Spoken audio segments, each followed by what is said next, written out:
학생컵 네. 2주에 준비한 소식은 뭐니? 여러분 3월 내내 롤러코스피 타느라 아주 많이 힘드셨죠. 피 말려 진짜.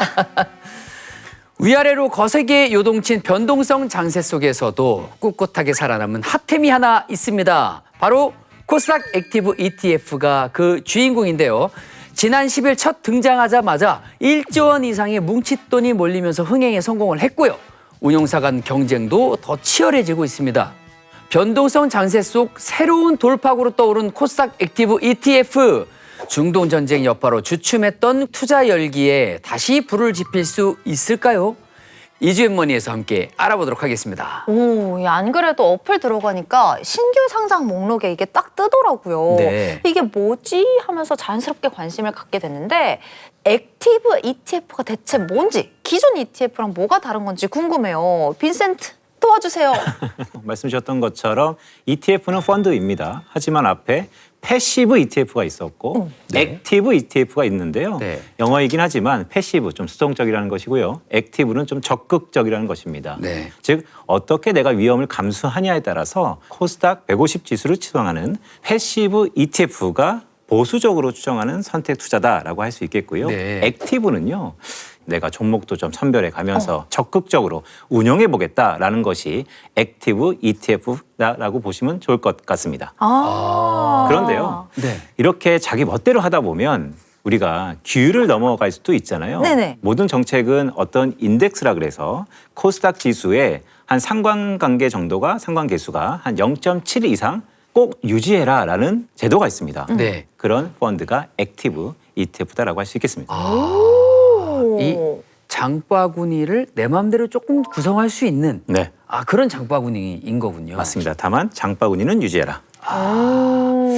그런데 도대체 얼마나 인기가 있는 겁니까? 그러니까 흥행에 성공했다의 의무는 가입 규모를 보면 알 수 있는 것이죠. 네. 네. 현재 자산운용사 4개가 액티브 ETF를 출시했는데요. 네. 첫날 먼저 손을 들었던 게 타임폴리오라는 자산운용사에서 나오는 타임 액티브 ETF였고 네. 두 번째는 삼성 액티브 자산운용에서 출시한 코액트 ETF였습니다. 코액트 ETF 이 두 가지 상품이요.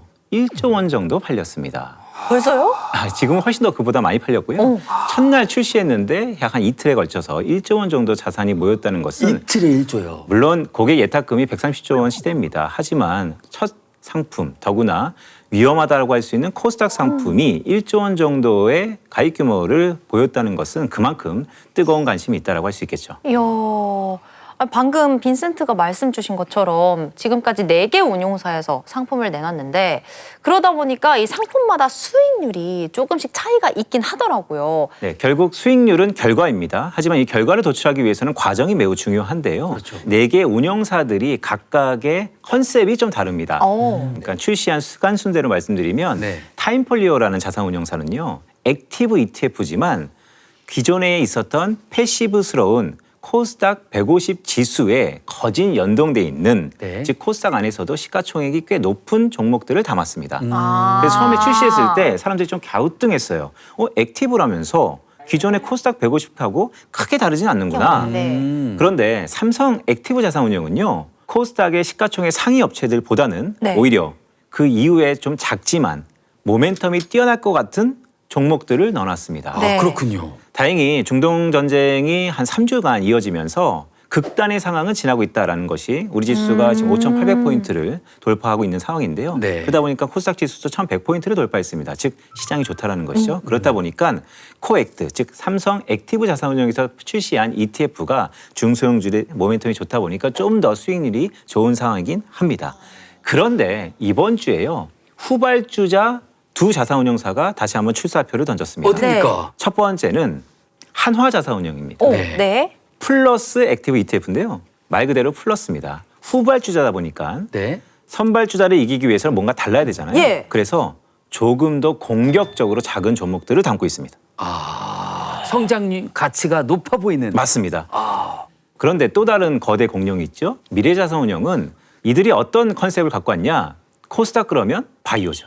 네. 근데 바이오는 투자하기 참 어렵습니다. 제가 얼핏 듣기로는 우리 권 앵커께서도 바이오에 대한 아픈 기억이 있다고 제가 들었는데요.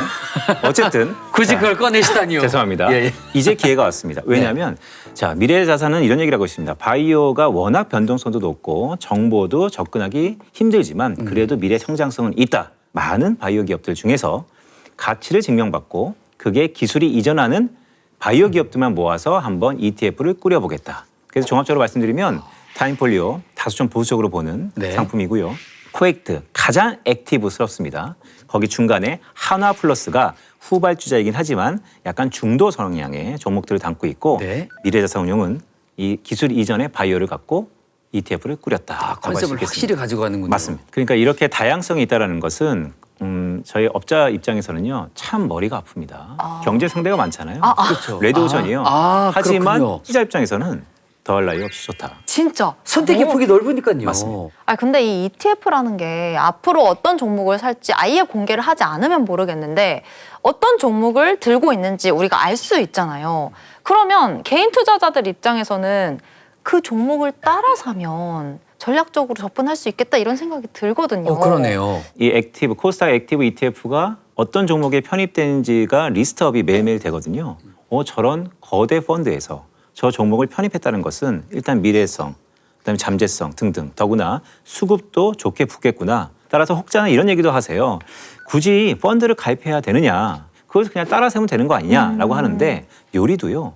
어떤 사람이 요리하느냐에 따라서 맛이 다릅니다. 예. 그렇죠. 그런 것처럼 제가 감히 말씀드리면 어떤 종목을 편입했는지는 잘 보여줍니다. 예. 그런데 편출할 때는 예고 없이 편출합니다. 살 때는 이렇게 산다라고 말씀을 주세요.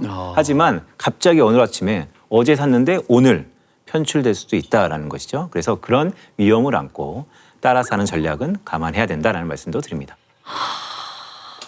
아 그리고 또 하나 짚고 넘어갈 게 네. 이 얼마 전에 한 자산운용사에서 어떤 종목에 투자를 할지 사전에 공개를 해버리면서 좀 논란이 됐었어요. 맞습니다. 네, 그렇죠. 맞습니다. 이 액티브 ETF가 출시되면 그 ETF에는 이러한 종목이 담길 거야라고 하는 예상 라인업, 예상 과일 바구니 같은 거라고 할 수 있겠죠. 네네네. 그런 게 사전에 미리 돌았습니다. 권혁수 앵커 ETF가 체리를 담는다고? 네. 귤을 담는다고? 네. 그래. 그럼 나는 이거를 지금 미리 사놔야 되겠다라고 하는 사람들이 나오겠죠? 예, 그렇죠. 예. 이른바 그 리스트로 인해서 선행매매 수요가 촉발된 거예요. 그래서 선행매매 논란이 일단 생겼고요. 네. 또 하나는 뭐냐면 체리가 들어간다라고 하는데 실제로 권혁수 앵커는 체리를 살 생각이 없었던 거예요. 네네네. 그런데 그 가짜 찌라시는 왜 나왔을까요? 제가 체리 업자이기 때문에. 그래서 체리가 들어간대라고 하는 내 종목을 슬쩍 끼워 넣어서 가짜 찌라시를 유포했으면 어쩔 뻔했습니까? 네. 아 그럼 진짜 그거를 믿고 체리 값이 올라갈 거라고 체리를 샀던 분은 또 피해자가 발생되겠죠. 피해자가 생긴 그거 겁니다. 완전히 많은 사람들 상대로 한 맞습니다. 사기잖아요, 사기. 예, 그래서 기회관에서 조금 공평하지 않았다라는 문제, 선행매매의 문제, 심지어는 가짜 찌라시의 문제까지도 조금 야기됐었습니다.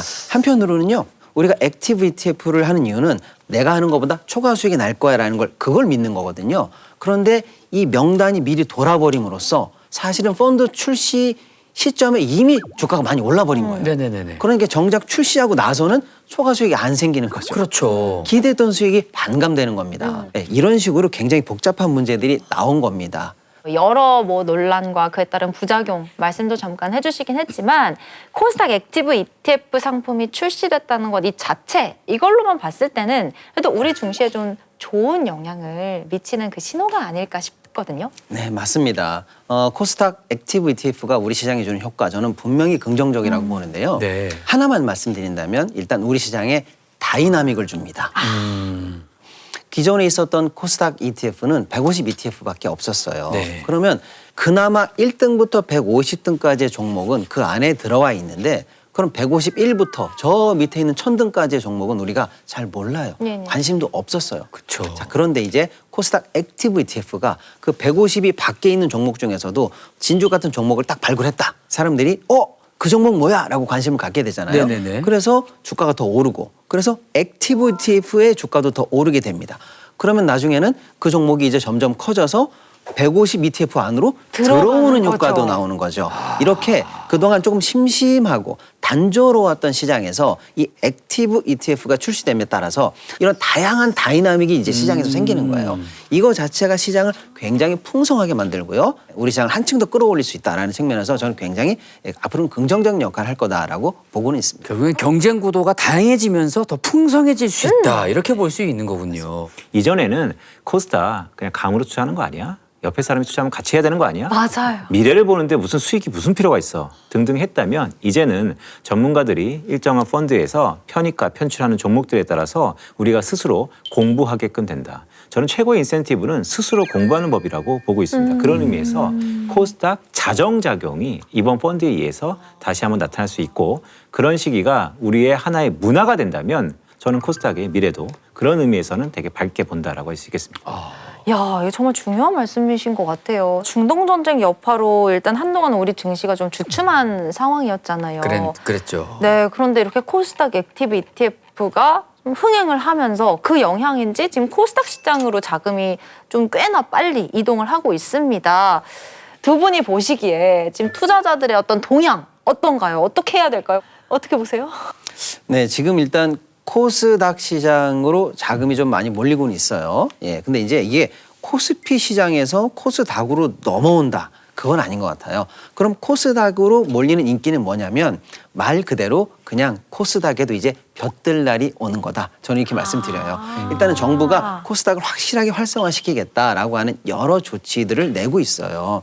코스닥의 신뢰를 높이기 위해서 소위 말하는 동전주 그런 종목들을 싹 정리하겠다. 그리고 그런 여러 가지 조치들을 정부가 하면서 동시에 코스닥을 활성화시킨다는 다양한 정책들을 정부가 하고 있어요. 그런 정부의 움직임에 대해서 시장에 일단 신뢰를 보내고 자금이 이동되는 것이라고 보고요. 이번에 나온 코스닥 액티브 ETF 같은 어려움에 대한 갈증을 해소시켜주는 다양한 상품들을 통해서 앞으로 이제 코스닥도 좀 더 활성화될 수 있다. 저는 시장이 그렇게 믿고 있다 이렇게 보고 있어요. 코스피와 코스닥은요. 보통 평균적으로 한 절반 정도 코스피가 앞서가면 코스닥이 물론 시차는 있겠지만 한 절반 정도는 따라갔었습니다. 그래서 작년에 코스피 지수가 75% 상승하면서 코스닥 지수는 30% 남짓 상승했습니다. 즉 과거에 비해서 코스닥이 덜 올랐죠. 그리고 올해 들어서 연초에 또 코스피는 삼성전자, SK하이닉스 주도주와 대장주가 연일 시세를 내면서 더 벌어졌습니다. 네네.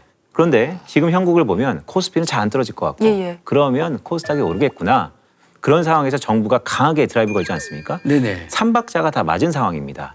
이럴 때 종목을 하나하나 공부해서 자정작용이 한 단계 레벨업되는 코스닥을 우리가 바라본다면 뭐 시간을 갖고 삼자가 문제겠습니까? 더 가능성도 있다라고 보고 있습니다.